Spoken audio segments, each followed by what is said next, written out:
I was standing in our kitchen, holding the pregnancy test with trembling hands. 2 pink lines. After 2 years of trying, we were finally going to have the baby we both dreamed about. My heart was overflowing with joy. I couldn't wait to tell him. I spent the whole afternoon preparing his favorite dinner, lighting candles, and wearing the dress he always said made me look beautiful. When he walked through the door that evening, I ran to him with the test hidden behind my back, smiling like a fool in love. But his smile didn't reach his eyes. He kissed my forehead quickly and said he was tired. That was the first crack. Later that night, while he was in the shower, his phone lit up on the table. A message from Sarah Redheart. My best friend. I can't stop thinking about last night. When are you leaving her? My knees gave out. I sat on the edge of the bed, staring at those words until they blurred with tears. The man I loved more than anything, the father of the child growing inside me, had been sleeping with my best friend for months. I didn't scream. I didn't cry in front of him. I simply turned off his phone, finished cooking dinner, and acted like the perfect wife. But inside, something broke that I knew would never be the same again. He thought I was weak.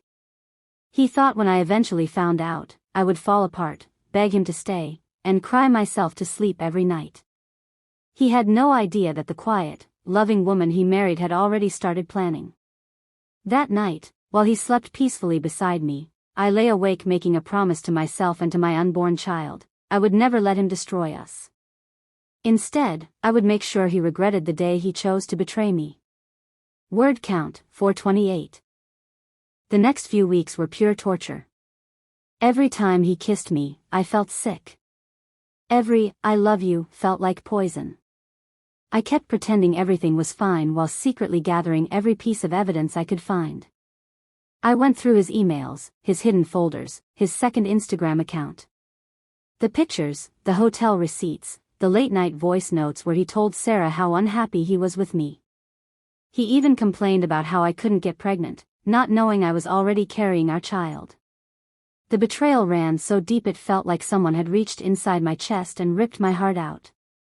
I would cry in the car, in the bathroom at work, in the shower where he couldn't hear me. Some nights I felt so broken I didn't know if I could survive this. But every time the pain became too much, I would place my hand on my stomach and whisper, "We're going to be okay. Mommy's going to fix this." That's when my pain slowly turned into something colder, something stronger. I stopped being the emotional, trusting wife. I became strategic. I started recording conversations. I befriended people at his company. I quietly moved money into an account he didn't know about. I documented everything. He, meanwhile, grew more careless. He started coming home late, smelling like her perfume, making up weak excuses. One night he even told me he might need to find himself, and that maybe we should take a break. He said it so casually, like he was discussing the weather. That was the moment I stopped feeling sad. I looked at him across the dinner table and smiled softly. "Whatever you need, sweetheart." Inside, my plan was almost ready. I was no longer the woman crying in the dark. I was the woman preparing to flip his entire world upside down. He had humiliated me. He had betrayed our marriage, our future, and our child. Now it was my turn to expose who he really was. 3 months later, everything was in place. I invited both our families, our closest friends, and yes, Sarah, to what I called a special announcement dinner at our house. He thought I was finally going to announce the pregnancy. He even smiled at me that morning and said, "You've been so understanding lately. I'm lucky to have you."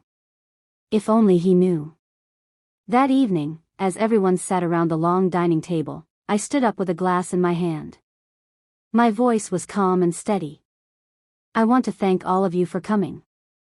Especially my husband, who has been so supportive during this difficult time." I clicked the remote. The projector screen behind me lit up with messages, photos, hotel bookings, and voice recordings. Everything. Gasps filled the room. His mother covered her mouth. My father stood up in shock. Sarah turned pale. I looked straight at him. You thought I would cry. You thought I would beg. You thought I was weak. But while you were busy destroying our marriage, I was busy protecting my future and my child. I gently placed my hand on my growing belly. Yes, I'm pregnant. And no, you will not be part of this child's life. The room erupted. He tried to speak, tried to deny it, but the evidence was undeniable. His father told him to get out. His friends looked at him with disgust. Sarah ran out crying.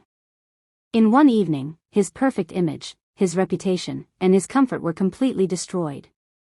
He lost his job 2 weeks later when the company owner, who had been at the dinner, saw the evidence. His family distanced themselves. Even Sarah blocked him after realizing he had been lying to her too. Last month, the divorce was finalized. I kept the house and received full custody. He has to pay child support, but he will never get to be a father to our son. Today, I sit in the nursery I decorated alone, watching my beautiful baby boy sleep, and I feel something I never thought I would feel again: peace. If there's one thing I've learned from all this, it's that